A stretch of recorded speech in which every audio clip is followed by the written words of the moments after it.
ওকে live এখন live আসছে। Bismillahirrahmanirrahim. Dear Honorable Speaker, special guest, research enthusiast participants, good evening. Welcome to your most expected research idea series. I'm Jashia Islam, Research Ambassador of Gobeshok Hote Chai from Bangladesh University of Engineering and Technology. It's my pleasure to host today's program. Before diving into today's lecture, I will introduce Gobeshok Hote Chai BRBD platform, its mission, vision, and activities. Gobeshok Hote Chai BRBD is an online-based, non-profit, open platform directed by some world-class scholars. They are tirelessly working to promote research and guide young researchers in Bangladesh. Its vision is to leverage research in higher educational institutions for sustainable development all over the world. This noble effort has been initiated by Mr. Mohammad Sabir Hossain. He is working as an assistant professor at the Department of Computer Science and Engineering of Chittagong University of Engineering and Technology, BUET, in Bangladesh. Universities are the place for knowledge creation and dissemination. However, we know that the universities are going in the traditional way. Although the final year students do their thesis or projects for obtaining the certificate, many research activities, our publication and undergraduate level are very rare. Mr. Sabir Hossain worked in a different way. By his effort, the second year students of the CSE department of BUET have published more than 10 articles in international conferences and journals. This type of accomplishment is rare not only in Bangladesh but also in first world universities. Being perplexed by this achievement, he has created this platform to diverge this enthusiasm among all the students who are interested in higher studies. They are assisting the researchers by sharing research-related resources such as books, papers, websites, etc., conducting online, offline training courses, arranging seminars, workshops, webinars, research collaboration supervision, arranging internship opportunities, and so on. Previously, they have conducted the country's first free complete online training on how to become a researcher. This course covers the basic concepts, tools, techniques required to become a researcher from zero knowledge. The recorded lectures on YouTube received more than 26,000 views within only 9 months. Then they are going to start the most demanding online free course titled Python for Research from any discipline from the 29th of April 2021. It's not an unknown fact that selecting research ideas is the most important step in research methodology, but finding a research topic is a challenging job for the research enthusiast new learners. To assist them in finding ideas easily, we're also organizing this research idea series. The first lecture was conducted on March 19, 2021. It's available on our Facebook page. You can access it from anywhere. Now I'm going to introduce our research guideline webinar series. Why and what is it necessary? We know that research works are treated as the utmost level of dedication towards any topic of interest. However, without proper guidelines, it gets really difficult. That's why, due to enormous demands from our audiences, Gobeshok Hote Chai Group has arranged webinar series to provide higher studies as well as research guidelines to the enthusiast potential students. The title of the first webinar was Higher Studies in Overseas Countries, Opportunities, Preparation and Challenges. It was held on 1st December 2020. It's available on our YouTube and Facebook page. Now about today's lecture. Now I'm going to introduce today's lecture and speaker. It's the second lecture of the research guideline series. The title is How to Write a Winning Research Proposal. The key highlights of this lecture are importance and purpose of a research proposal, how to find a potential supervisor, and the key components of a research proposal. Today's honorable speaker is Dr. Saidur Rahman sir. He is currently working as a distinguished research professor and head of the Research Center for Nanomaterials and Energy Technology, RCNMAT, at Sunway University. He is also working with Lancaster University as a full professor. Previously, he worked as a chair professor at the Center of Research Excellence in Renewable Energy at King Fahd University of Petroleum and Minerals, shortly known as KFUPM, Saudi Arabia. Prior joining to KFUPM, Professor Saidur worked 18 years in the University of Malaya. He worked as Distinguished Visiting Research Professor at American University of Ras Al Khaimah, UAE. He graduated from Bangladesh University of Engineering and Technology, known as BUET, in 1997 from the Department of Mechanical Engineering and completed his both Masters and PhD from the University of Malaya, Malaysia. And out of one topic, since I'm also a current student of BUET, it's my huge honor to host today's program where Sir is our guest. And Sir is also my alumni, so I'm very thankful to Sir. So, Clarivate Analytics or Thomson Reuters awarded him highly cited researcher for being among the top 1% researchers for most cited documents in his research field for the 6 consecutive years, 2014 to 2020. He also achieved the highest accumulation citation award from the University of Malaya from 2011 to 2014. In 2019, Professor Saidar won the Vice Chancellor Award for Achievement in Research, Sunway University. Professor Saidar published more than almost 500 journal papers, mostly in top-ranking high-impact journals. He is ranked as number 1 by the Web of Science Nanofluid Research-related topic. He has more than 36,000 citations with an H index of 98 according to Google Scholar Citation. Professor Saidar presented a series of publications taking on writing high-impact journal papers locally and internationally. He has supervised more than 80 postgraduate students so far and has secured and managed more than 15 million ringgit research grants. Professor Saidar is working in the area of emerging nanomaterials, MXNs, and their applications in energy storage, heat transfer, solar energy harvesting. Despite being such a great scholar, Sir is very humble and helpful. He is also the advisor of our group Gaveshak Hote Chai. He has also conducted a video on research higher studies in overseas countries, opportunities, preparations, and challenges. Currently, Sir is guiding enormous students across the world. We are really blessed Sir could manage his time for us. The lecture will start now. There will be a question answering session after the lecture. You can ask questions by commenting on this live program on our page or joining our StreamYard link directly. We will share a StreamYard link in a question answering session. Now I'm requesting our honorable speaker to start today's lecture. Thank you, sir. You can speak. Thank you, Jashia, for your nice introduction and so on. Let me open my slide first.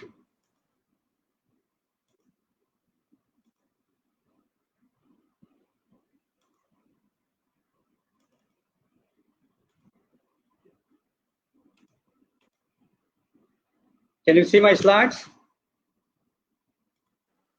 Yes, sir, it's coming. Yes, sir, we can see. Okay, assalamu alaikum and hello everybody. Thank you for your waiting for a while due to some problems with the live. Again, thank you, Jashia, Naeem, Sabir for organizing this event. I'm basically going to share my experience. As Jashia also mentioned, I have some experience. I've been working as an academician researcher for last 23 years. So I have some experience. I hope this will be useful, particularly young researcher, early career researchers, undergraduate students, particularly to write a good proposal, a winning proposal that may help to secure scholarship or admission at higher studies. Okay, as you can see, this is our university, Sano University. This is a private university, new university, but overall, it's a good place to work. I'm here more than 4 years. Okay, so I'm leading a center, research center for nanomaterials and energy technology. Basically, different types of nanomaterials and their applications in energy, heat transfer, energy storage, and many other applications. This might be useful those who are interested to collaborate with me, to want to work with me in the area of nanomaterials and energy, heat transfer, and so on. These are some statistics of our university. We are small, 8,000 students, 63 academic programs, 7 academic schools, 17 research centers. So even though private, new, but as you can see, we are moving towards research in intensive universities. And also, it is not for profit. So there is a foundation, Jashia Foundation, in the name of the owner. It's one of the richest person in Malaysia. Basically, his dream is to make a world-class university. So before joining, I met him, and he particularly mentioned that he will support all my research. So this is one of the reasons also I joined this university. And Alhamdulillah, after joining, I got most of the things. We built an impressive lab, we built team. So overall, we are progressing well. This is a Sunway city, as you can see, integrated city. There is a theme park. I'm staying in nearby this area. This is basically a tourist spot, and it is well integrated with the whole country, with all the transportation and network. So it is very convenient place. So there are international schools, there are Sunway College, there are universities, and there are also neighboring university, Monash University, Malaysia, Taylor's University also in the neighboring area. So overall, it is a good place. I invite and welcome those who want to pursue their higher studies at Sunway University. This is a good place. We also have some recognition, as you can see. Okay, so let me start slowly into the main topic. So why this topic, writing and winning proposal, is important for you. So let me share my experience first. So in 1997, so when I finished my undergraduate at BUET, so I was planning to pursue higher studies in Malaysia. I have some information. I had some connections, so they sent me some documents, and I need to prepare a research proposal. So I started to discuss with some of my friends. They had conference proceedings. I requested to help me, but unfortunately, even though my close friend, he did not help me. I was shocked, but as you know, in BUET also, there are different types of friends, students. Sometimes our notes are also, some friends helps, some friends give it to others. It's very cooperative, but some friends does not want to give. This is human nature. Yes. So then I started to discuss with some seniors, those who are also lecturer in chemical engineering. I think Professor Shaukat, he was my senior in chemical engineering. Professor Khalid Hassan, he was also in mechanical engineering, just junior lecturer. So I started to discuss with them, and they gave some guideline, and somehow I sent the proposals. And at the end, finally, I got the offer, I got the admission, I got the TA, and so on. So what I want to say that writing a proposal actually at that stage was very, very difficult. Even I did not know what should be the content. So I faced difficulties, but Alhamdulillah, that was managed. But now I can understand the importance and needs of that writing a good proposal. So that was my case. So in this case, in your case, if you can write a good winning proposal, a comprehensive proposal, an impressive proposal, I think that will be a good way to convince your prospective supervisors. Not only for admission, I think that may help you also to get some scholarship. Because if I see that some students wrote a very comprehensive or impressive proposal, I will give him or her a little bit more priority, probably. Because this shows that he already knows how to write proposal. Okay, maybe he spent some time, his experience, or at least he's very serious. Okay, so I hope you understand what is the purpose of writing this proposal, because these are the requirements for your higher studies, particularly for your PhD and master's level. If it is by research, you need to submit a research proposal. Okay, this is also important for your candidature defense. For example, you are already enrolled in master's and PhD by research. In that case, after 6 months or after some time, you need to defend your candidature. In that case, you have to prepare, you have to present a proposal as well. So my talk basically will serve a number of purposes. So one of them is writing admission proposal, and also how to defend your candidature.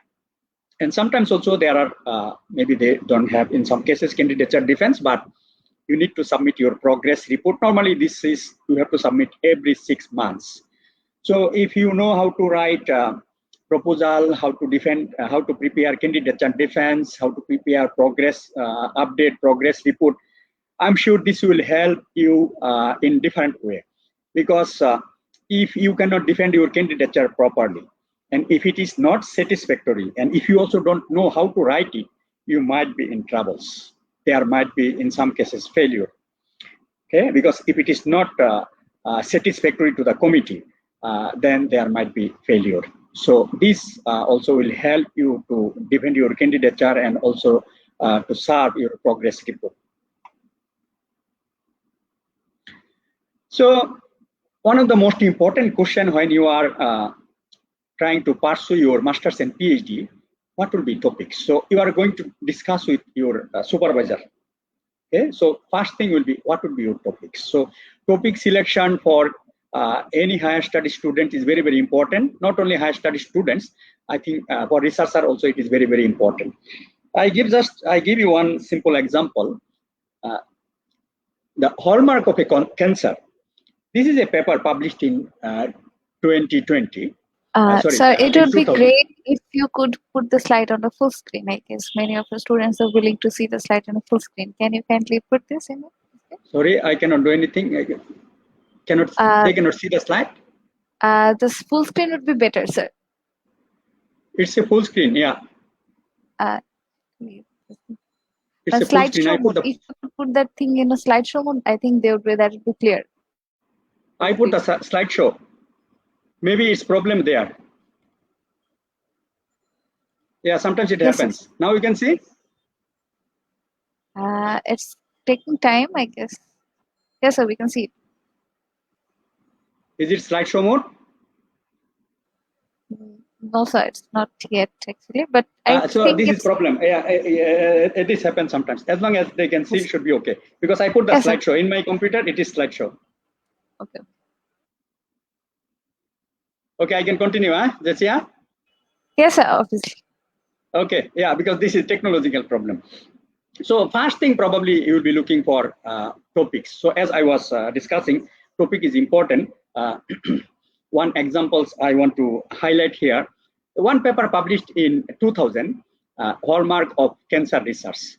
This paper is basically cited 50,000 times. So why so much citation? As you have seen, my citation is 39,000 for last 23 years. After working 23 years, my citation is 39,000, something like that. But that paper was published in 2000 and one paper is cited 50,000 times. What does it mean? Actually, it is basically due to topics. You know, the cancer is a very hot topic. It is a niche area, okay? And it is very wide and it is for wider audience. So that's why this is just one simple example that topic is very, very important for your future research and also to start your research to communicate with your prospective supervisors. Okay, so how to find a research topics? I think this is also in Facebook, LinkedIn, many other researcher students also ask how to find a research topic. So I cannot talk much because due to limitation of time, but I will share something that might help you to find suitable topics. So what I would suggest, build your interest in your area of specific. So there are broad areas, for example, you are working in math, physics, chemistry, and so on. These are basically your interested area. See profile of top researcher, familiar with the Scopus, Web of Science, databases for journals, scientific contents, Google Scholar, ask collaborators, build a network, global challenges, niche area, and so on. So what I would suggest, so for example, you are a student in BUET, or RUET or DUET. Definitely you can look for the profile because now the profiles are online. Okay, you can see where are the academicians, researcher, lecturer working, what is their topics. Okay, from there actually you can be familiar, you can get some of the topics. Similarly, you can identify topics. For example, in MIT, you are looking for a position in MIT. You are looking for a position in Harvard, NUS, Sano University, University of Malaya. So you can go into the specific university's website, then you can go into the specific department, and then you can see the list of lecturers. There you can find their profiles, what they publish, how they publish, where they publish. So what type of paper they publish, what is their area. So this will help you to identify your interested area and where the lecturers are working, researchers are working. So this is one approach. Also familiar with Scopus, Web of Science, various types of databases, because papers are published in these databases, for example, in Science Direct, IEEE, ACS, American American Society of Mechanical Engineers. So there are publication platforms. So papers are published there. In that paper, basically, you can find their affiliation address. You can find their names. You can find their email address. Through that, basically, when you download a paper, then you can see what is the topic, where are they working. So this will help you to identify potential supervisors and their topics. So these are some of the ways to identify research topics.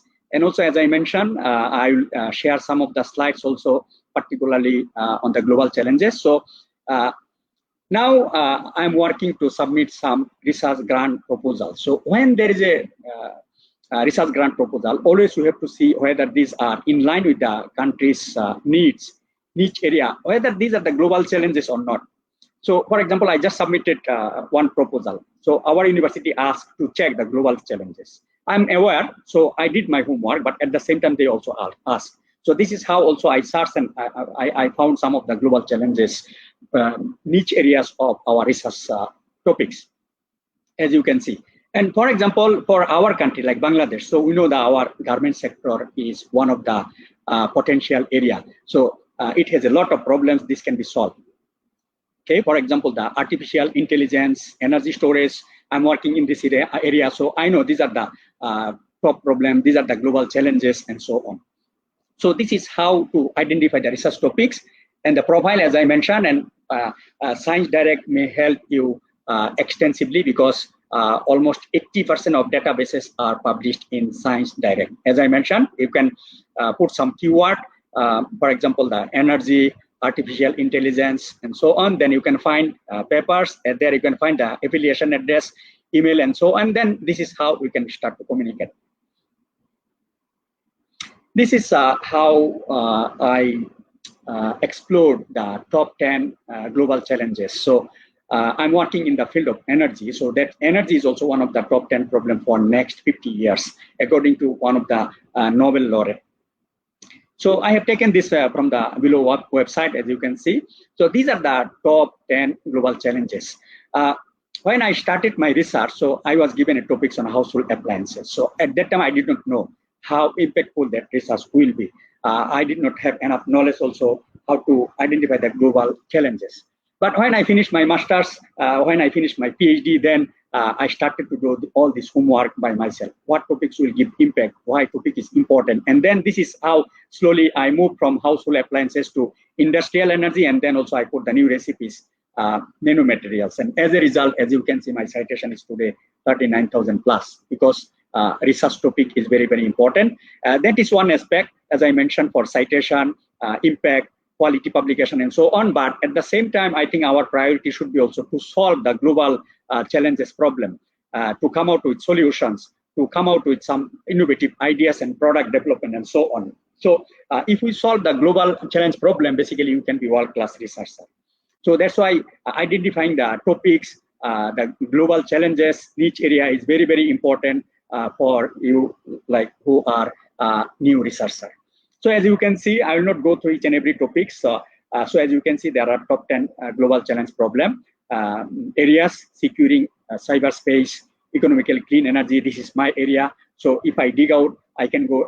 I can find many, many other topics also in this area: economical clean energy, so solar energy, renewable energy, sustainable energy, green method, and so on. A lot of things can be found in this area. So this is again, you need to also learn how to search. Okay, again and again. So you change the keyword. So I'll change probably renewable energy, green energy, economical source of energy, changing various keywords, and you will find a lot of other, many other topics. So this probably will help you to search the topics. So these are some of the topics as I have shown here. These are basically the top 10 global problems. So you can select any of the topics from here, and then slowly you can dig out into more and more confined areas.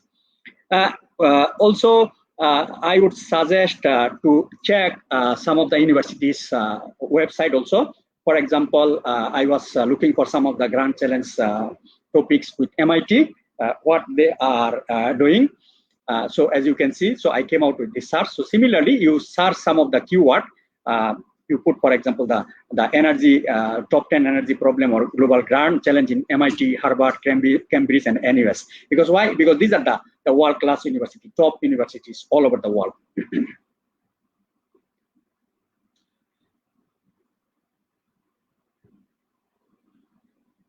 So this is a learning platform. As you know, I'm even though professor, but still I'm learning. As I mentioned, when I was developing my proposal, so I need to improve my knowledge. So again, I need to learn. So learning should be basically a lifelong learning. Okay, so I'm glad that Sabir initiated this Gobeshok Hote Chai Be Researcher BD platform. I think it is unique in the sense that he is doing some work for the benefit of young researcher. Normally, we experienced researcher basically talk or organize workshop or publication. It is quite higher level. So what Sabir is doing, this is for the basic level, particularly undergraduate student, first year student, third year student, fourth year student can learn more. It will be beneficial for them. So it is not only this Sabir's platform or our platform. There are many other platforms, and there are online talks and seminars. Please attend them, please learn them, please improve your knowledge. So be a lifelong learner.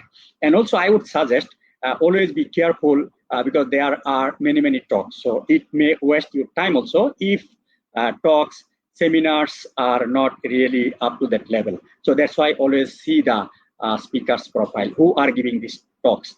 Are they experienced? Are they expert on their topics? So you need to be smart as well.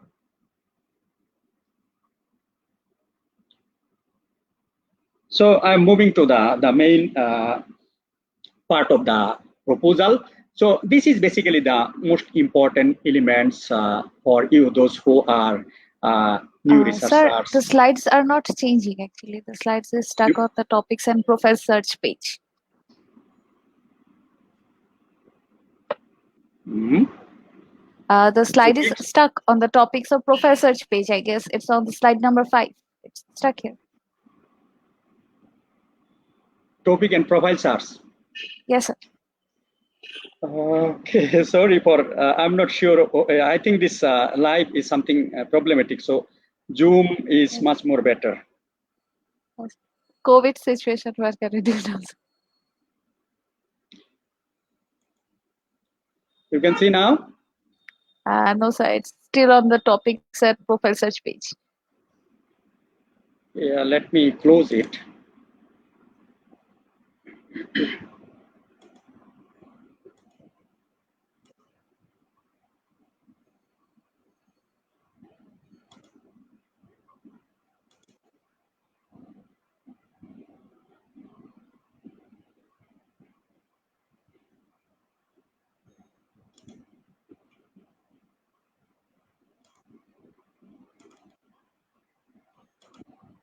And at present, while we're doing this slide sharing, let me tell you something that our Sabir sir is also with us here. He's also doing all these things.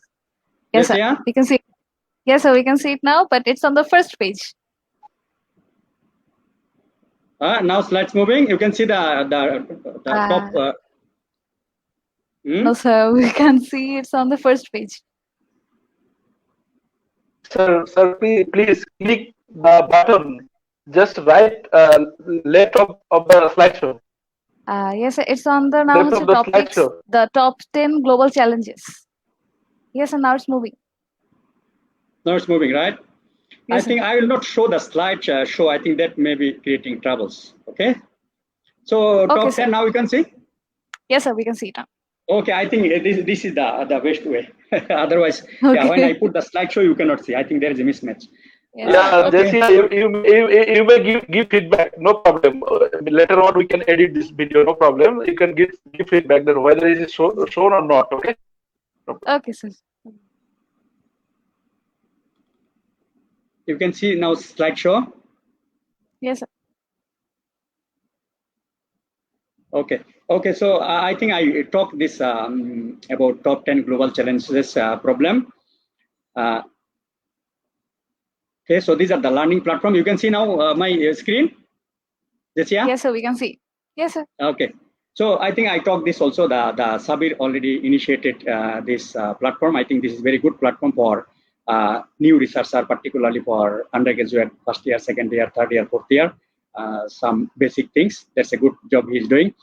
There are other platforms also. I think, yeah, as I mentioned, we have to be lifelong learner to improve because research knowledge are not shared in undergraduate level in most cases. So we are only familiar with the final year thesis, but just a little bit of smell or flavor of research, but that's not enough. But it is now due to this pandemic situation, I think the learning become online. I think these are also some of the good things also, even though there are challenges. Because of this, we can learn online anywhere in the world. You can attend seminars, workshop, the world-class researchers, professors, and as a result, you can improve your knowledge constantly. I think the materials also available in YouTube. So when I search some of the research materials, I saw in YouTube there are many presentation content on how to write quality papers, original paper, review papers. So different way you can learn and improve. Okay, so as I mentioned, you have to be a lifelong learner if you want to be a good researcher. I'm a professor, but still continuously, regularly, I also learn and improve. Now, okay, Jashia?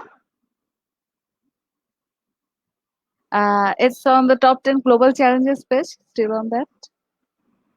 You can see the major parts and components of a proposal? No, sir. No, okay, it is a problem really. You can see now? Yes, sir, yes, sir, now we can see that. Okay, okay, so that's why slide sharing is a problematic. Okay, sorry for this inconvenience. But important things are now coming. Yeah, okay, no worries, participants. Yeah, technology sometimes is problematic. You can gear up, participants. Okay, so yeah, okay, let me focus on this the most important components for which basically you are waiting for. So a proposal should contain this thing. So if you can write in this way, this will be very impressive. I don't think you can write it way because this is my after spending 23 years of research and publication. Definitely you cannot. So you can if there are mentor. If you are, for example, working with your supervisor, prospective supervisor. For example, you are communicating with your prospective supervisor and he is guiding you. In that case, you can write a comprehensive proposal like this. But you don't need to be much worries because this is just for the purpose of admission requirement. So you don't need that much impressive. As long as there are the minimum requirements are there, I think then it will be okay. And what we practice, as you know, I supervise almost 80 PhD and master students. So in my case, what we do, we don't spend much time in this initial proposal part because once the student is enrolled and student is with us in Malaysia or where we work, in that case, you know that we will train them to write the impressive proposal, very comprehensive proposal. We'll train them. So that's why, in my view, because you are just you have just finished your undergraduate, so you don't have enough knowledge to write an impressive proposal. But this will help you to probably to write a better proposal. So what should be in the content? There should be a title, background information or introduction. Sometimes it is also called background information and importance, objectives, scope, application, novelties, project plan or methodology, some preliminary results. This should be in case of, because you are writing a proposal, so you don't have results. So, but when you are defending your candidature, it is after 6 months or 8 months. So you need to show some preliminary results. Okay, and in the proposal also you need some expected outcome and with some references. So I will go a bit more details for each and every of these components so that at least you can write a better proposal. May not be that impressive or comprehensive proposal, but at least better than without this knowledge. I would like to warn all of you, our purpose is to give you a good training so that you can be a good researcher, better researcher. So please don't learn something copy and paste. This is very, very detrimental. Rather than being a good researcher, you will turn into something in something very detrimental way, because this may damage your career. As you know, the copy and paste. So these are plagiarism. These are unethical practice. So I strongly encourage you, don't learn something unethical way. Okay, that is copy and paste. Those are the most wrong things, very, very bad things.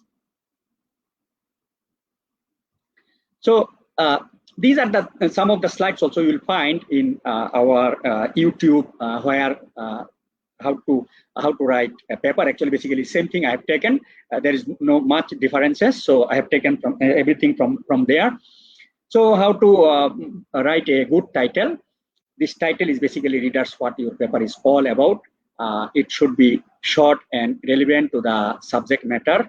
Don't write too long, and it should be relevant to the subject matter. So that's why how it can be relevant to the subject matter and short, I will share you some of my experience so that it can make it a better title, and it is in line with the content of your proposal, and also attracts readers' attention. So when we publish paper, actually if title is attractive, it will attract readers, and as a result, they will read your paper, and at the end, they can cite your paper. I think that is important.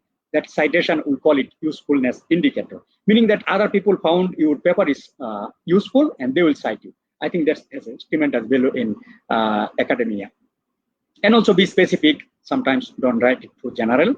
Avoid jargon and abbreviations. For example, mathematical formula, chemical formula, all those actually will distract readers to read your paper, because only you know.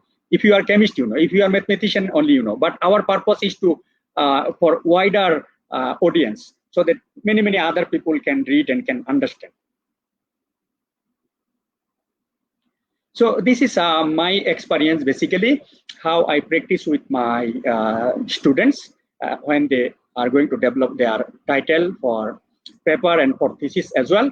So I would suggest to come out with 8 to 10 keywords.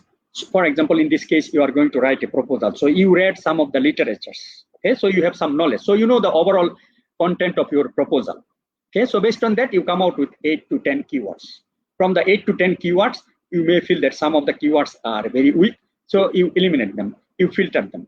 You keep maybe 4 to 5 strong keywords. And then you join them and make 3 or 4 titles. And from there, maybe you can discuss something with your prospective supervisors or some of your seniors. As I mentioned, when I was facing difficulties, so I started to talk with some of the seniors. And as a result, finally, I managed to develop my proposal. And this is how I practice with my students. So I asked them to come out with this way. And finally, they gave me 3 titles. And from the 3 titles, basically, I know their content. I'm involved with their work, and I will provide my input. And finally, I will prepare a better title. But in your case, you don't need to be that much serious. At least you try your best to write a better title. Also, when you read literature, you see how titles are written. I'm sure that by seeing a title, you will feel that this title is better than that. So again, the self-learning, self-thinking is also very, very important, because everything cannot be taught by others. You need to learn by yourself also. You need to think also critically. You need to think also intelligently. Okay, so this is how I develop title, and you can practice particularly with the keyword and write a better title. So these are some of the challenges I face with my students, those who are new. Sometimes title is too long. It is not attractive and appealing, contain a lot of mathematical jargon. As I mentioned, this will not entice potential readers, and your supervisor also may not be interested with that.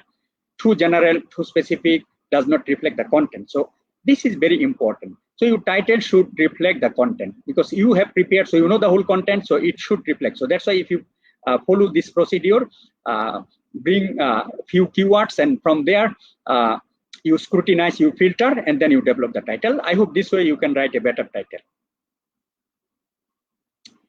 Okay, so Jashia, you can see now. Yes, I can see it now. Okay, so Examples yeah, now of these good are okay. title. Okay, yeah, examples of a good title. So this is just an example. So when you will read the literature, also have an impression that how this title will look like. So how will be my title? So you can borrow some of the word basically from all those titles as well. Okay, so this is one example. So I'm working in this area. To me, I think this is a very interesting title, and this will entice me to read, to go through the whole papers, and probably I also will cite this paper. So now I'm moving towards introduction or background information. So in the proposal, you can basically write either introduction or background information. This is basically to provide context to convince readers that you clearly know why your work is important. Basically, the aim, purpose, why your work is important. That is basically the introduction. The question of answering the why your work is important. Clearly know why your work is important. The introduction section should contain brief statement of need. Again, it is same thing. It is the need for the investigation, the purpose of the investigation, why this paper is important, why your proposal is important, why this topic is important. Okay, and review up-to-date literature and specific objectives. So literature review is very important. When we write paper, thesis, normally in the thesis there are separate section that contains literature review. But when you write a proposal, you may not need to put that extensive amount of work in the separate section as a literature. So as long as you put the introduction, background information, it should be okay. But you need to support with the literature.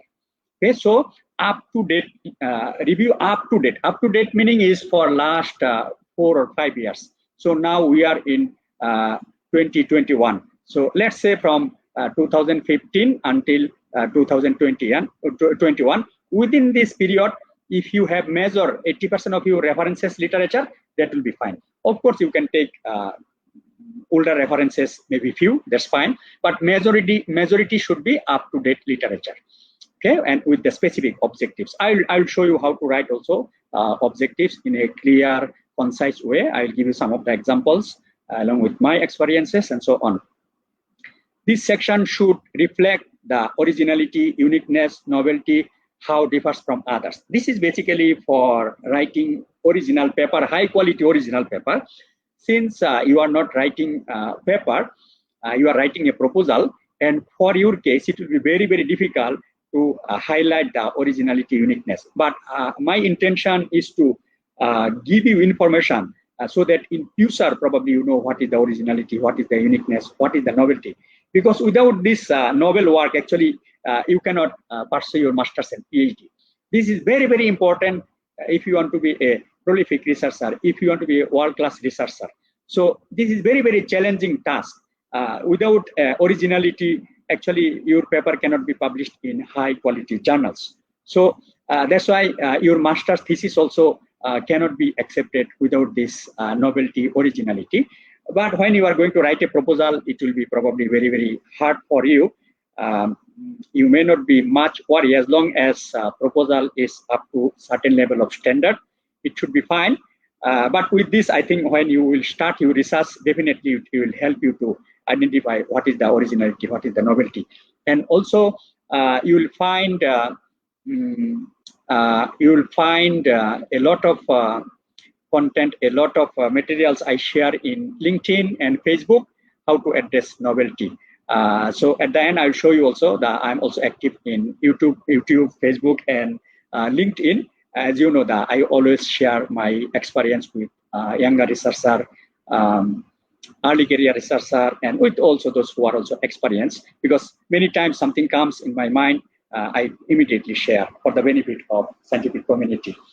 Okay, so this point, how to address the originality, I think this is not that important for you. But if you want to be a good researcher, prolific researcher, as I mentioned, you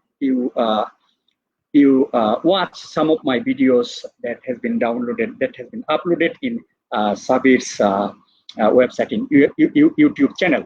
So how to write original paper, how to write review paper, and so on. Many things actually I have presented, and all those things are already there.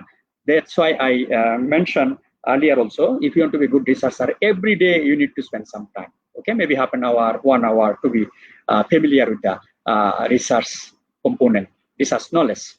So a lot of useful informations are already there. You can read them. You can watch all those slides uploaded in YouTube. Definitely that will help you, because as I mentioned, those are based on my 23 years of experience. Okay, so now how to write, this is the better way, okay, because you are new. So when I was doing my master's, PhD, so when I submitted my thesis, my supervisor says that thesis writing is not good. So then at that time, I was not well trained. Actually, I was never trained how to write a good paper. Just, you know, the some brief help, small help. And basically, I learning by myself. So, you know, these are the problems. If there is no proper guideline, actually, it is very difficult for the students. These are the reasons also students come, or students work with some potential supervisors, because they have the experience. So they will share their experiences. So this should be the role of the university. This should be the role of the supervisors to share, to train, motivate their students so that they know how to write introduction, how to write abstract, how to write titles, and so on. So I face difficulties, and then because of you know, I need to solve that problem. So I learned by myself, and later on I started to give these types of talk, and I also learned, and as a result, I know that what should be. And as you know, the more than 500 papers I have published, so now I know what should be the content of abstract, what should be the content of introduction, and so on. So this is based on my experience. So if we put in this structured way, basically it will help you to write a good introduction. So it should have some component of background and motivation information, maybe one paragraph, okay, and also there should be objectives and scopes, problem statement and novelty, latest relevant references and applications. Okay, so where it will be applied. For example, this work will be useful for solar thermal collectors, okay, in building applications or in energy saving. So there should have some application where this work will be applied. Okay, so if you put in this structured way, even though it might be difficult for you at the initial stage, but if you put in this structured way, maybe one paragraph for introduction and motivation and objectives, I'll show you how to write it, problem statement and novelty, latest relevant references, applications. If you put one paragraph or half paragraph or maybe half pages, and then this will help you to write a better introduction. So objective is very important. These are basically your aim, purpose, and goals. Where you want to go, what you want to go. Okay, so if you want to write any proposal, thesis, paper, so objectives are very, very important. Okay, so this is how to define SMART. Is basically, it should be specific, it should be measurable, it should be attainable, it should be result oriented, and it should be timely. So sometimes you put the objectives, you know, without thinking. Okay, so that probably will make you not measurable, may not be attainable, may not be result oriented, may not be timely. For example, you wrote objectives that basically is you are going to dream, you cannot achieve within 2 or 3 years. So it is not timely. And also you put something that basically will not produce any results. It's very unclear. It is very vague. Supervisors cannot understand. Others cannot understand. Okay, and it is also not attainable. So you put such a thing that may take 4 years, 5 years. So again, it is not attainable. Measurable. Some of the things like definitely you can measure, you can perceive, you can guess that this can be done. Okay, so these are called the SMART objectives. A smart way of writing your objectives. So these are theoretical way you learn yourself, but I will give you specific guidelines. Okay, so these are called Bloom's taxonomy. Using this basically may help you to write. These are basically some action bar. Okay, as you can see, choose, apply, analyze, arrange, appraise. So you can select some of the word action bar from here by taking from here, and then you can write in the form of an objective. So what this slide basically shows you here, this is important because knowledge is very at the bottom level. As you can see, knowledge that is very bottom level. So you are going to pursue PhD and master. So your knowledge level and depth should be very, very high. That is like evaluation, synthesis, analyze. This is basically the purpose. You can select any word. For example, you are writing an objective. So I want to classify this. So classification is very, very, you know, the low level of achievement. This will not give you a PhD degree. This will not give you a master degree. Even this will not help you to write a good paper. Okay, so that's why you need to know the level of this knowledge, level of this work. So if you write something like price, assess, choose, compare, so these are very high level. Okay, then it will be up to the level of your PhD, masters, and paper. So this slide basically will help you to enter into level and depth of your objectives. Okay, let me drink water first. Yes, Jashia. So I always prefer to give you examples. So this is how I talk theoretically a lot of things, and you are undergraduate students. You know, definitely you know how to write objectives, but not to write the proposal, write the papers and thesis objectives. So that's why this is basically I have taken from one of my students' paper. Okay, so as you can see, to analyze. So you have to start objectives with action verb. Okay, to analyze thermophysical properties. So now you can see it should be specific, it should be attainable, it should be measurable, it should be timely, and so on. So I have considered all those points with my students to write this objective. So as you can see, the analyze. Yes, we know that what is the meaning of analyze. So we can analyze why fluctuating, why increasing, decreasing. So we can analyze. We can say something. Thermophysical properties of nanofluids. So we know that thermophysical properties are basically thermal conductivity, specific heat capacity, and viscosities. Some behavior, some properties. We know. To develop a mathematical model. So to develop a mathematical model, this is very higher level. This is PhD level. This is master's level. And this also definitely will help you to write a good paper, okay, to publish in good quality paper.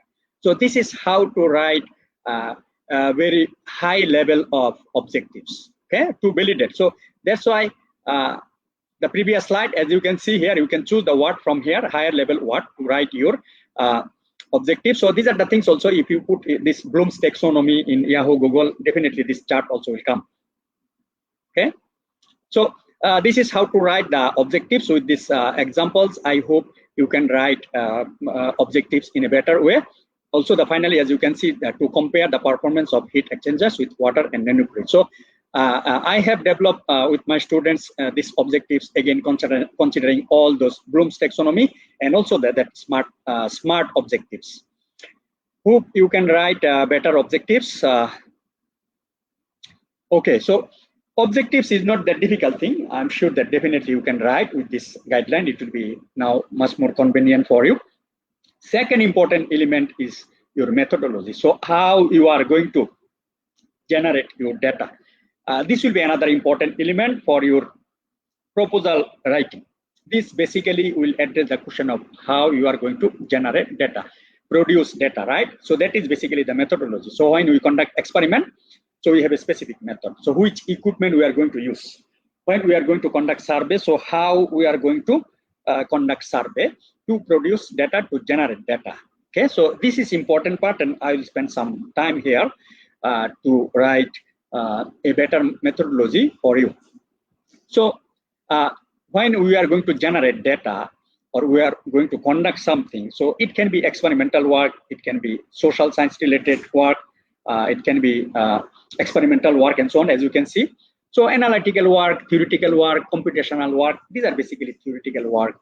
Sometimes we also use computer tools, for example, ANSYS, TRANSYS, COMSOL. So this is where we define it computational work. Also, we are very much familiar with the MATLAB, right? So these are the theoretical approach, or sometimes also called the analytical ways. Some mathematical model you develop, and then you use MATLAB to solve the problem, to generate the data. So this is what we call analytical, theoretical, and computational work. So you have to develop that details how you are going to do that computational analysis. Each and every details should be there. I did not bring each and every details like proposal, like thesis here. This is just to share with you that you need to write each and every details. But I'll share in my sample proposal. I'll show you some of my sample proposal that might help you to understand how to write methodology part. Okay, so there might be experimental work also. So if your work is experimental, so details of experimental design, list of the equipment and their purpose should be there in this section. So if it is analytical, theoretical, computational work, some details should be provided, how you are going to generate the data, what computer tools you are going to use, what is their capability, and why you are going to use this computational tool, and so on. Okay, similarly, some of the details of the experimental parameters, for example, thermal conductivity you are going to measure, which equipment you will be using, and what is the purpose, what is the accuracy, and so on. This little bit details of experimental details and parameters and purpose should be there. And methods for social science, I understand there are other disciplines also here, participants from other disciplines also here. So I brought some slides also, particularly for them. I'll present in the next subsequent slides. So all these details actually I'll be sharing in my sample proposal. Another way also, as we have limited time during this talk, basically we cannot share each and everything. So best way is to, when you read original paper, thesis, so you see what's the content in the methodology. Okay, so when you have a paper, a model paper, so you have a look the methodology sections, steps and procedures, sample preparation. So each and every details you have a look, and then you draft your methodology. So when you are going to write the methodology part of your proposal, so that methodology part of the model paper will definitely help you to write a good proposal. This is how I develop my proposal. I fine-tune my proposal, I improve my proposal paper, and so on. Because sometimes maybe additional things are in the literature review paper. Okay, and find mentors, collaborators. As I mentioned, you are new, you are inexperienced researcher. Definitely you cannot write up to that level. It always will be good if there are some seniors, maybe some junior lecturers in your universities, maybe your supervisors. You talk with them, you discuss with them, get some help them, and particularly those who are active in research. Okay, definitely that will be good. And those who are not active, basically they will not help you. So that's why it is important to make some good connection. Also, when you are doing your thesis, always try to select the supervisor, those who are active. If your intention is to pursue higher studies in overseas countries or even in locally. So these are the method in social sciences. So there are quantitative method, there are qualitative method, there are mixed method. Okay, so each and every details you need to put in your methodology part as much as you can. Again, as I mentioned, you read the methodology part of some of the model paper, and then you refine, fine-tune, and improve. So these are the key ways to collect the data: quantitative data collection, qualitative data collections. Okay, this one I have taken from one of the social science related students. So there are survey work, social science related, then you need to put the interviews, focus group, participant observation, representative sample size. So this will make your methodology part in social science much more better. So expected results, since you are trying to develop a proposal, so what would be your expected result? I'm sure that your supervisor, and since I'm also the supervisor, so I will be looking for what you are going to produce, what you are going to generate at the end of this master's or PhD work. Okay, so for example, these are some of the examples so that it can help you to write something also. What would be your expected results, expected outcome? For example, you will be working on solar PV system. Okay, and as you know, the cost of solar PV is very, very high. It is one of the challenges, right? Cost is very high. So if you can develop a low-cost solar PV system, I think that will be a good research. So at the end, you will develop a solar PV system that is that's cost is low. Okay, that can be one outcome. And low-cost material. There are many materials. You know, some are very expensive, some are cheap. So you develop a new materials, and it's also cheap, and its performance is also good. So that can be also one of the expected outcome. Energy efficiency of PV system. So for example, you improve the efficiency of PV system by 2 to 3%. Okay, so that's also one of your novel findings. So here I put all the findings are novel findings, original findings, unique findings. Okay, so this, if you write in this way, definitely it will entice your supervisor, because your proposal will tell that how strong, how good your proposals are. Even though it cannot be up to that level, but you still can write some of the interesting things that may entice your supervisor, and he or she maybe will be pleased to consider you as his or her PhD and master students, or probably you may get also scholarship. Okay, and experimental results, as I mentioned. So sometimes it's not only this experimental result, but there can be also policy documents, because if you work in the social science, so you are developing a policy document that might be useful for the country, that might be useful for certain community, that might be useful for global community, research communities. Okay, so I think that those are the important things also. Sometimes maybe prototype, IP, intellectual property, patent, these are same thing. So these are the outcome basically will be very good if you write in your proposal.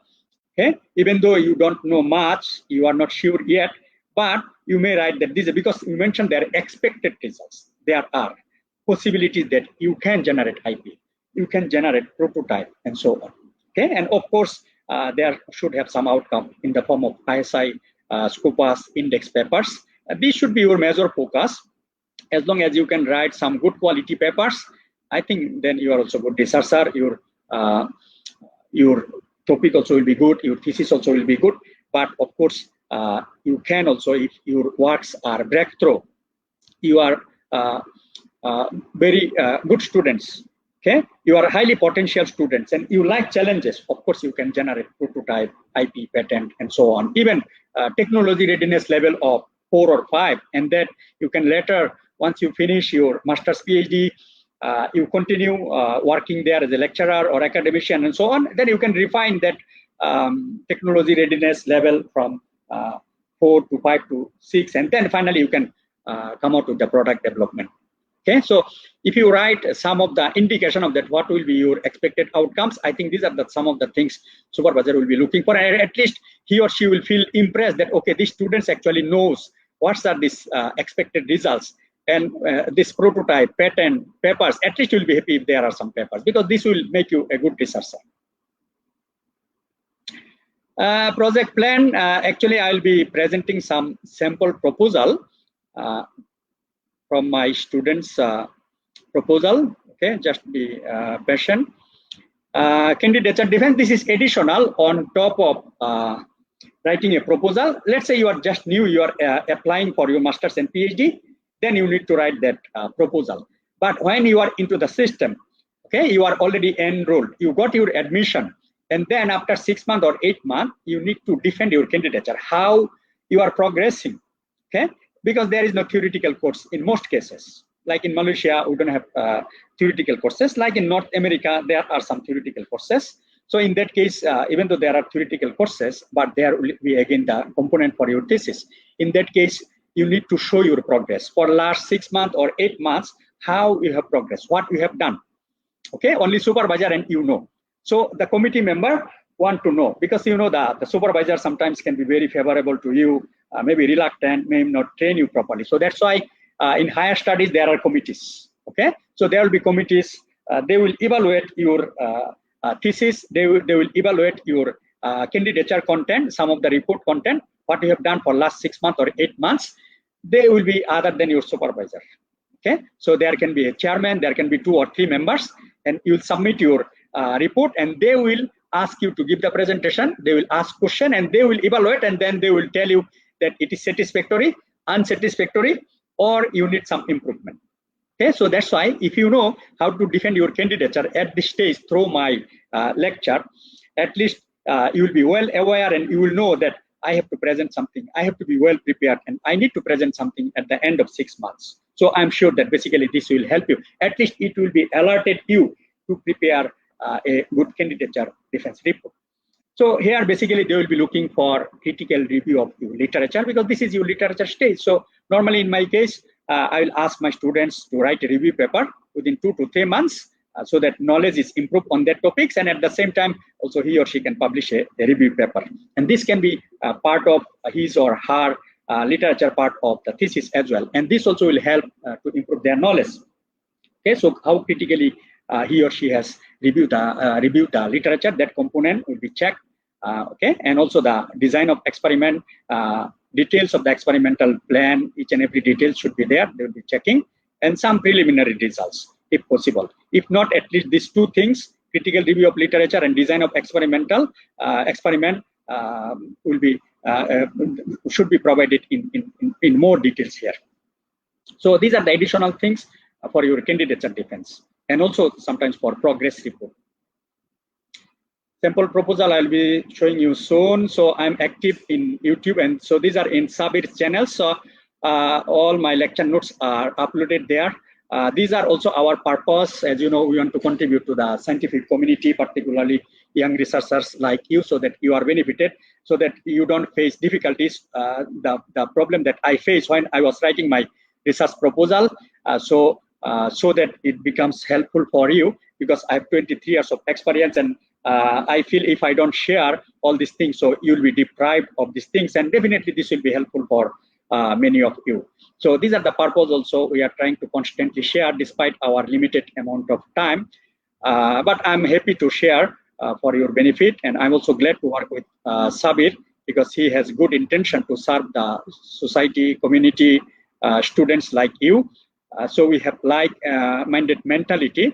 So that's a good thing we are sharing. So I don't have sometimes time to upload. So Sabir has his own team. This is how he is doing the great job. So collectively, basically, and some of you are also research ambassador. I think we are collectively learning and also serving the society. I think those are the unique things. Those are the things we are glad that we are sharing. So I'm also active, as I mentioned, in LinkedIn. You can see my profile in Google Scholar, Facebook, okay, and so on. So this is again, if you need to communicate with me, so this is my email address. You can send me email. You can find me in Facebook, LinkedIn. So Facebook is much more convenient. You can send me email also. Okay, so let me now share some of the sample proposal. Okay, Jashia. Okay. Yes, sir. So it was Okay, a so wonderful presentation, and actually I was giving utmost attention, and it was really very much lively, and I got to learn so many things. So I'm really very eager to see the sample. thank you. Let me now share a sample proposal, because without showing sample, you can see now. Yes, sir. We can see. Okay, okay, yeah. Let me drink water again.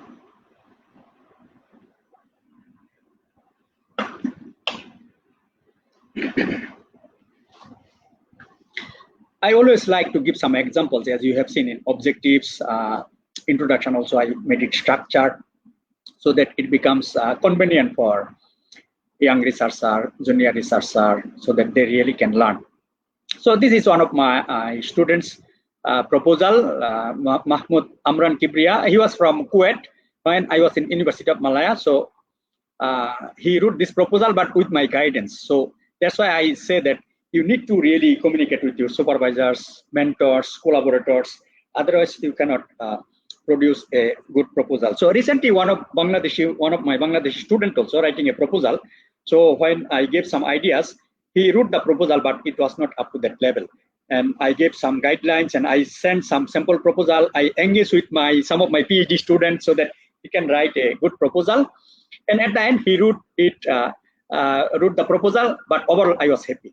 And then finally, I gave some additional comments, and finally, he was successful to write the proposal. Okay, so what you can see here, so his name, he put it here. This is his proposal. Topic of the research, as you can see.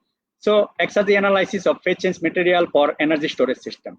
Okay, so this is a clear cut. It is not that complicated title. Exergy analysis of phase change material for energy storage system. Okay, it's not that difficult. And field of research, so it is energy storage, heat transfer, and something like that you can put there. These are the list of the supervisors. So when you are working, normally there may be main supervisor, there may be another second supervisor. So you can put their names there, and their aspect is basically who will take care of what. This was the format of University of Malaya. So at Sano University, we don't put that aspect. Sometimes you don't need that. Just put the name of the supervisor. That should be enough. So your aspect is not that much needed. Okay, but if you are applying in University of Malaya, but initial stage you don't need that. That one maybe at the final stage or at candidature defense probably we need to write that. Okay, so it's not big matter with that. And as you can see also objectives, I put it here with students RDR, but you can put at the end of introduction section also. Since this is proposal, you can start, because most important thing is basically the objectives. I will be looking for objectives. So this is one of the format also you can follow. So you see here, to develop an efficient mathematical modeling simulation. Okay, so these are higher level of objectives. So he has followed also that Bloom's taxonomy with the action bar. Okay, so there are 3 objectives. So since this is a master's project, I think 3 objectives is fine. And objectives are also up to level specific, attainable, measurable. So since I was with the student, I guide him, the student, also to write these objectives. To design and construct experimental research prototypes. As you can see, he will develop the prototype also. Okay, the heat transfer rate and so on. To study the effect of dispersed high thermal conductivity particle phase change material. So to study some of the things. So these are the 3 objectives. Yeah, quite achievable, measurable, can be understood. Okay, so this is how to write the objectives. As you have seen also, I gave some of the examples in my presentation also. And then background information, as I mentioned, you follow some motivational information, maybe 1 or half paragraph, as you can see here. Some importance, highlight, put some references. As you can see, there are some references. He did not put the references here. I think that is one of the missing element. Maybe later he put in another proposal I can show. So he did not put the references. I think that is the weaknesses. So references, otherwise, again, it can be considered as a plagiarism. So references need to be provided here. Okay, and they should be latest and relevant, as I mentioned. And some of the things, new things you are going to do, you have to highlight. Novelties, problem statement. What's the problem in this area? For example, the energy storage is a global problem. For example, in PV system, if we can store the excess heat, it will be something good. So some of the problem you identify, and then how you are going to solve, and where it will be applied. Okay, this phase change material is applicable in building energy storage to store the excess heat from PV system and so on. So this is some background information, as you can see. So 1 to 3 paragraphs. Okay, yeah, maybe 1.5 pages sometimes should be okay. And then the methodology part. So methodology part, how you will start? You will start with the literature review to understand the topics. So various types of theses, books, journals, you will be studied, and you will improve the knowledge, and you may publish that as also a review paper. And then you are going to develop a mathematical model, maybe using Simulink or MATLAB, so on. Then optimization, further improvement. Okay, so these are some of the things, and the flow chart also. You can put your flow chart of all the activities, research methodologies. And this is actually the plan, as I mentioned. So basically the timeline and the activities. Okay, the phase 1, the duration, and what are the activities actually. Okay, so up to 1 to 4 months, you will do the literature review and gather research materials, consumable, equipment, setup, buying the equipments, and so on. You will get ready within these 4 months. You will complete literature study. You will publish at least you will submit a review paper, and also you will gather your research materials, consumables, chemicals. Okay, and certain part of your experimental design. Phase 2 is actually, as you can see, it can be overlap also. So from month 3 to 10 months. So understanding the thermophysical properties of nano-PCM, consulting heat transfer, design of experiment, many things can be done there. So these are the various phases with their activities and so on. What are the equipment will be needed? Okay, so these are some of the equipment, as I mentioned. You need to highlight also. If there are funding, you can mention. He did not put the references in the inside text, but he put the references here. Okay, so I think that's all. Okay, I think, yeah, we have discussed enough. Yeah, okay, Jashia. Thank you so much, sir, for your valuable speech, and hope that it will be helpful for all of the participants. And now I will read out the questions. But before I start, I think the audience must know that today sir is very much sick, and he had to drink so much water, but still he continued, and I was getting very much worried about sir's health.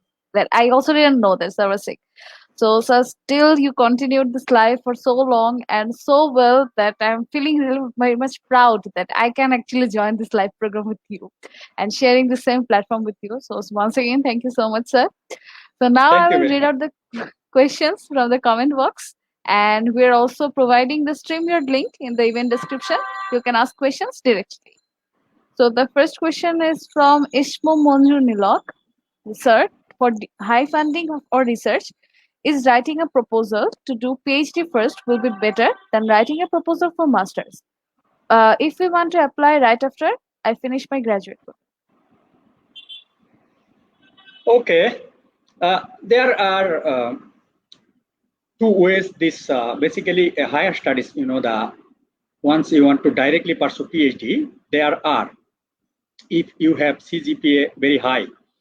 For example, someone from BUET, he had CGPA 3.95, so he was directly enrolled as a PhD student in University of Malaya when I was in Normally at University of Malaya 3.75 and above, they can directly be enrolled for PhD.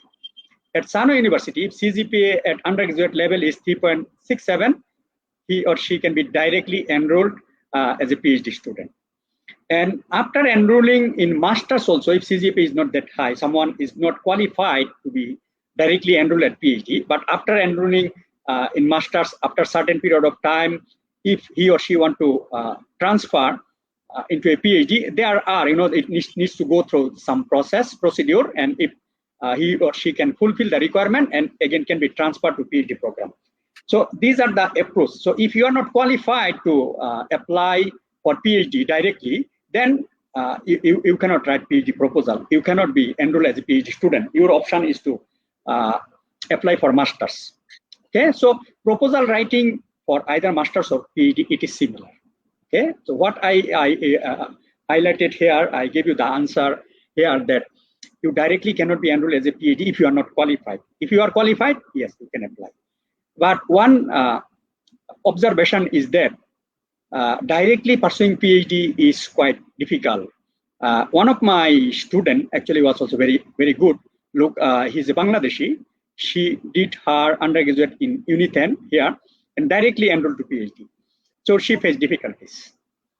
I also realized that directly doing PhD without outstanding students, because this is a research. Undergraduate CGPA is something different than research. You are very good at theoretical, but this is PhD and masters are basically research. So even though CGPA is good, but normally they face difficulties if they are directly enrolled for PhD in most cases, but there may be some outstanding students. So now the proposal. So proposal writing, whether it is masters or PhD, I think it's similar approach. Okay, I hope that answer your question. Okay, so thank you so much. Now the second question is from Mr. Mirajul Shomer. He has asked, where could we write research papers and publish it for free without any previous researcher's help? Research paper and publish for free. Without Basically, any previous. as you know, the Science Direct, LCBR, almost 85% or I'm not sure how many percentage. The major share of actually publication is published in this publication platform in LCBR in Science Direct, and basically majority are free of charge unless it is open access. Springer, Taylor's, actually top publisher are without paying the charge. Paying with publication charge are very, very few and minor, and this is where you have to be very, very careful, because this can be also predatory journal. They can publish anything you are going to submit, and then you cannot be a good researcher, you cannot be a quality researcher, you cannot be world-class researcher. For example, I never myself published in journals with a paid, with the publication fee, because there are so much journals without paying. So why I'm going to, because this is a questionable mark. This is a question mark also, and I don't have enough funding also. I publish 50 paper, 60 papers, so each paper, I need to spend 5,000 Malaysian ringgit or 1,000 US dollars. So from where the money will come? University will be bankrupted. So this is not feasible. This is not sustainable. But however, maybe one paper, two papers, it should be okay for your motivation, for your encouragement, if there are funding. But again, if the process is authentic, it has gone through review process, it is not a predatory journal, at least minimum quality is maintained, then I would encourage, yes, you can publish with some minor charge, maybe one or two papers. And also in some cases, maybe your paper is very outstanding. If you published in LCBR Science Direct, in open access, gold access, maybe you can find some funding through your collaborators. Maybe at the end, it will be highly cited, it will be heavily used by others. In that case, probably by paying should be okay. As I mentioned, you can publish your paper in top ranking journals, publisher, Elsevier, Springer, American Chemical Society, ASME, basically top publisher, they don't charge. Okay. And the third question is from Mr. Rifat Hussain. He said, Assalamu alaikum, sir. How can we know which topic will allow us more funding? This is difficult question to give you the answer, but in general, I have talked in the topics, profile, search, and so on. Basically, what you have to do, you have to search that grand challenges, global grand challenges. Okay, that will give you some of the ideas. What are the pressing needs of the local needs and international needs, the global needs. That can give you one of the ideas. And also, you look for where you are trying to work. Are you going to work in MIT, NUS, and so on? So you try to go their profile in that universities. You see who are working in that specific area. You see their proposal in which area they are working. This probably will help you to identify some of the topics and funding, so on. Okay, so the next question is from Mr. Manju Nilok. Sir, for high funding for research, is writing a proposal to do PhD first? I think Sir has answered this question. Yeah, I have answered, yeah. Okay. And now it's from Mashrek Anwar. How to find out appropriate underpinning theories that will prove all the hypotheses, I guess, and how to link theories with the relationships between variables. I think these are social science related. I'm not expert in that area, so it might be more appropriate if you study some literatures in your area and improve your knowledge, and also try to identify some potential collaborators, mentors, those who are active in your research area, in your universities, in your area. Now you see that everything is open all over the world. So you can directly communicate with researchers, academicians, so you can post some of your questions. I'm sure that they will help you. Okay. So I think, sir, we may end it here because at present we are being flooded with the questions. So the rest of the questions will be answered on the live comment box below. And you can get your answers here. And if you still have any kind of problems, please knock us on the page of Gobeshok Hote Chai, Researcher BD. Please stay with us. So thank you so much for your valuable time. And thank you so much for the audiences for your lovely participation. And it's been a lively journey. Hope you have enjoyed the program. And our next program will be Python for Research. It will be started from 29th April. To get activities of our updates, follow our page, join our group, and subscribe to our YouTube channel. And one more additional information that we are now a family of more than 21,000 members, including group, page, and channel within 9 months. And I'm saying that in front of Sir because I'm repeating myself once again. Sir is the advisor of our group. So stay with Gobeshok Hote Chai group and invite your research enthusiast friends to our platform. Wish you all the success and good health. Allah Hafiz. Thank you very much. Okay, see you later. Assalamu alaikum. Okay, thank you, Jashia.